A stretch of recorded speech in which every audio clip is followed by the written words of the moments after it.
विधानसभेला ठीक आहे झालं गेलं किती केलं मिळालं विसरलो का नाही, दुसऱ्या दिवशी 9 वाजता ऑफिसला आहे माझं, काही वाटलेलं नाही मला का, तर मला माहिती होतं काय म्हणणार काय नाही, ते आपण जे करायचं ते करायला काय मागं पुढं पण वेळ नव्हतो आणि ज्या काही परिणामाची पण त्या ठिकाणी काळजी करण्याचा कुठला प्रश्न उद्भवत नव्हता. परंतु विधानसभेला झाले जाऊ द्या, कोणालाच वाटत नव्हतं बुवा अक्षरशः आश्चर्य की अशी काय काय जण भेट होत होती.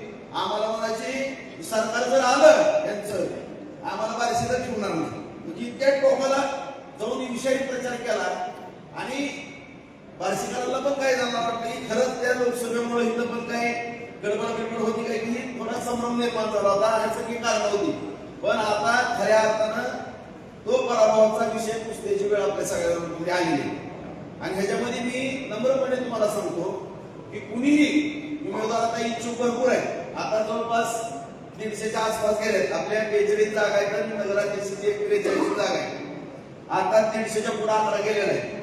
आणखी उद्या 3 वाजेपर्यंत माझ्या माहितीप्रमाणे 50 जण इच्छुक होणार आहे. परंतु मित्रांनो तुम्ही सगळेच बोलाचे, तुम्ही 2-2, 3-3 जण एका प्रभागामध्ये इच्छुक आहेत.